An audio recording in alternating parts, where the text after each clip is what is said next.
네, 계속해서 이 세상 부부들의 모든 고민을 들어보고 또 해결해보는 시간이죠. 네. 부부공감 클리닉입니다. 사실 점은 누구나 보죠. 뭐 저도 그쵸. 그렇고 유수연 아나운서도. 저도 가끔씩 봐요. 근데 이렇게 재미로 보는 건 괜찮지만 이게 너무 많이 반복이 되다 보면 이게 중독이 된다고 생각을 하면 참 심각한 일일 수도 있거든요. 그렇습니다. 네. 무속인의 말을 하늘의 뜻으로 알고 아. 가족의 모든 일들을 무속인과 함께 상의하고 결정한다. 아. 이런 아내를 둔 문제가 있죠. 남편의 이야기를 오늘 들어보도록 하겠습니다. 네. 네. 소장님, 사실 점이라고 하면은 뭔가 시작할 때 큰 일이 있기 전에 많이 보죠. 뭐 새학기나 뭐 새해. 직장을 잡거나 뭐 새해. 혹시 소장님도 그런 경험이 있으세요? 예, 저는 이제 점을 본 적은 없고요. 단 한 번도요? 네, 점을 본 적은 없고요. 이제 어렸을 때 네. 정초가 되면 동네 그 시골 사랑방에 온 동네 사람들이 이렇게 모여 있고 그럴 때에 투정결결 보시는 할아버지 같은 분들이 오세요. 그러면은 거기에서 이제 볼 때 동네 아주머니들이 다 모여가지고 네. 이제 그 보거든요. 한 해의 운세를 가족마다 이렇게 다 보면 저희 엄마도 거기서 보시고 다녀오신 적이 있으세요. 그래가지고 말씀을 하시는데 뭐 7, 8월에 물을 조심해라 뭐 이런 얘기를 하시잖아요. 네. 근데 어렸을 때인데도 애들이랑 겨울에 가서 몇 감고 막 놀다가도요. 그 들었던 게 생각이 나면 그 물속에서 헤엄치고 놀다가도 그럼 나보고 물속에서 빠져 죽을 수도 있다는 거야. 그러면서 무서운 생각이 나면 갑자기 바깥에 나와서 멀찍이 있었던 그런 기억이 있어요. 사실 7, 8월에 물 조심해라는 당연한 건데요. 물은 보통 여름에만 같이 그렇죠, 가까이 하죠. 맞아요. 예. 사실 그때 미래에 대한 불안감 때문에 한두 번 정도야 찾을 수 있지만 이제 가정에 영향을 끼칠 정도면 당연히 부부 관계에서도 영향을 많이 끼치겠죠.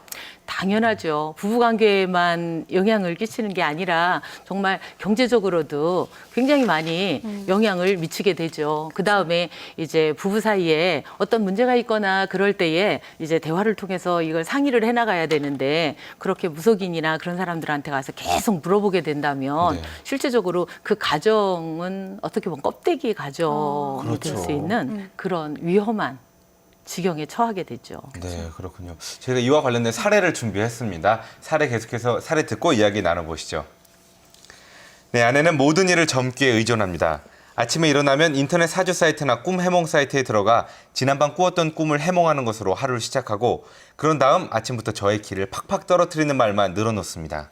당신 오늘은 재수가 사나우니까 조심하고 어디는 차라리 안 가는 게 좋아. 그리고 오늘 어딜 가도 득이 될 일 하나 없고 밑 빠진 독에 물 붓기라고 하니까 오늘 조심해. 알았지? 하면서 초를 칩니다.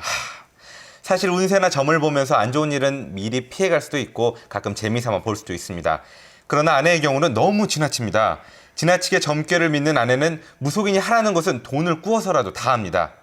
얼마 전에는 저에게 좋은 기회가 생겨 직장을 옮겨보려고 했는데 결국 점괘가 좋지 않다는 아내의 방해 공작으로 옮기지 못했습니다.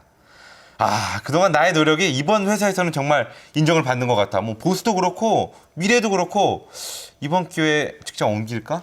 아니라더라고. 내가 오늘 안 그래도 다녀왔는데 당신 직장 옮기는 즉시 백수된대. 이번엔 운이 좋지 않다나 뭐라나. 무슨 수를 써서라도 백수 만들기 싫으면 이번 이직은 막으랬으니까 그냥 참고 다녀.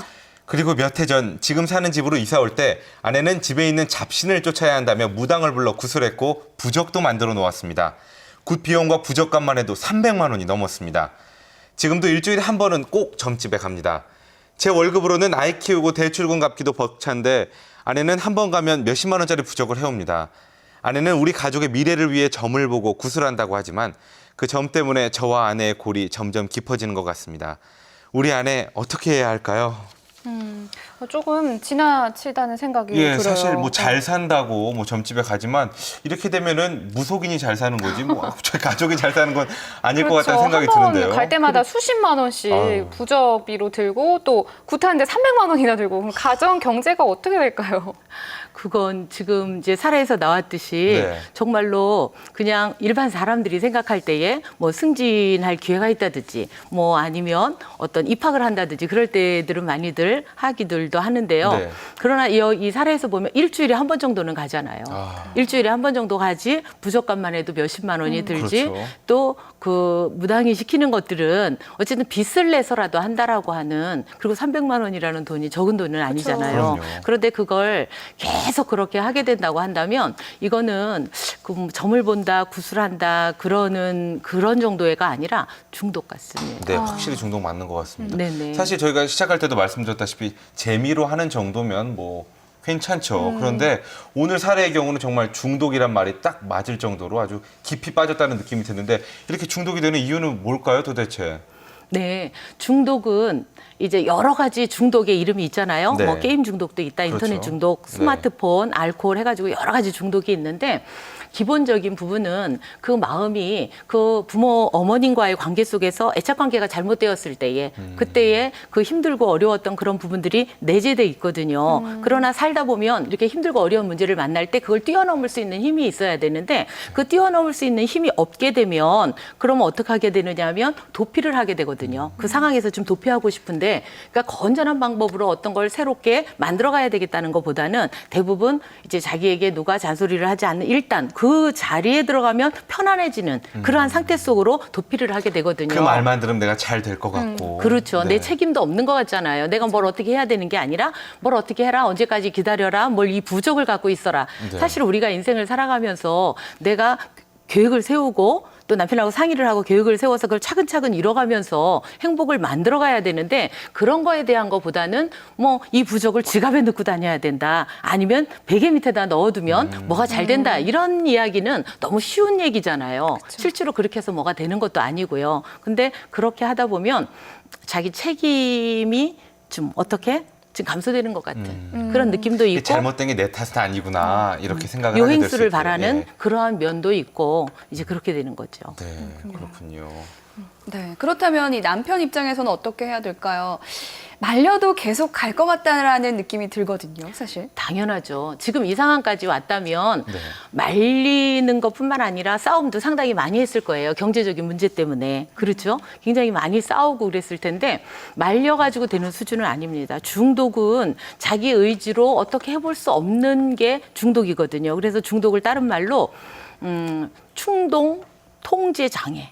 충동 조절 장애라는 말로도 이렇게 표현을 하고 있습니다. 다른 말로 들으니까 훨씬 더 와닿는데요.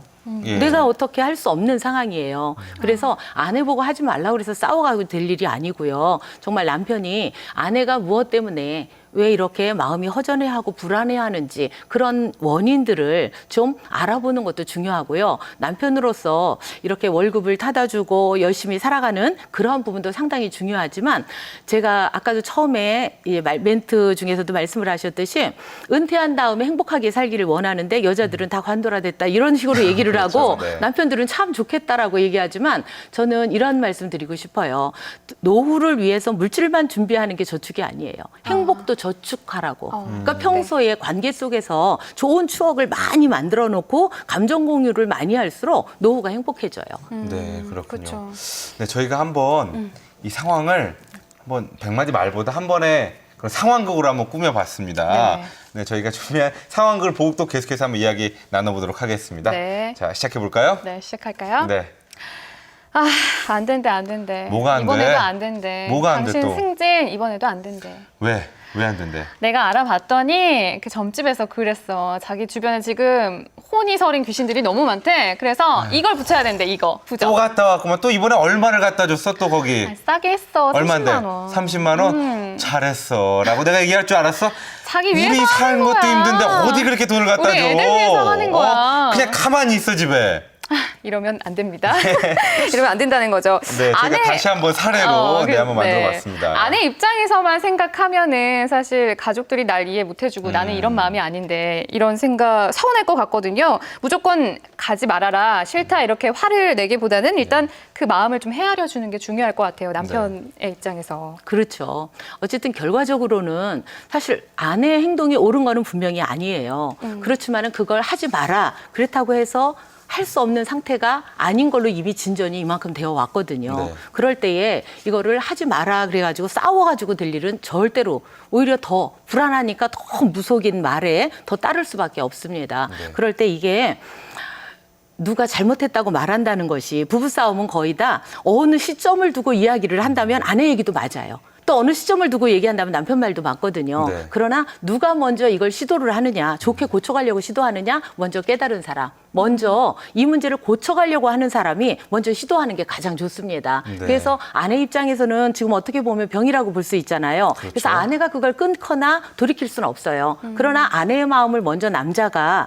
남편분께서 먼저 아내의 마음을 좀 이해를 해주고 다독여주고 네, 이해해준다면? 다독여주고 이해해주고 그래 이 방법이 옳은 방법은 아니지만 당신이 그래도 우리 가족을 위해서 이렇게 사랑으로 지금 뭔가 안 좋은 일이 있으면 미리 막아보려고 하는 그런 마음이 있는 거는 내가 충분히 이해를 해. 그러나 이 방법보다는 다른 방법이 참 좋을 것 같다. 그리고 당신 그동안 내가 외롭게 하고 혼자 불안한 마음이 있는데도 그 마음 들어주지 않은 거 너무 미안해. 라고 이야기를 하면 여자들 마음이 풀리거든요. 네. 그럴 때에 아 남편이 내 이야기를 들어주는구나 할 때에 자기 속에 있는 이야기를 하기 시작하고 네. 그러면서 이게 정리가 되거든요. 그렇군요. 그렇죠. 그건 따스한 말로 녹여주는 게 가장 좋은 방법이 아닐까 생각이 되네요. 네, 오늘 좋은 말씀 주신 이순옥 소장님 수고 많으셨습니다. 고맙습니다. 예, 감사합니다.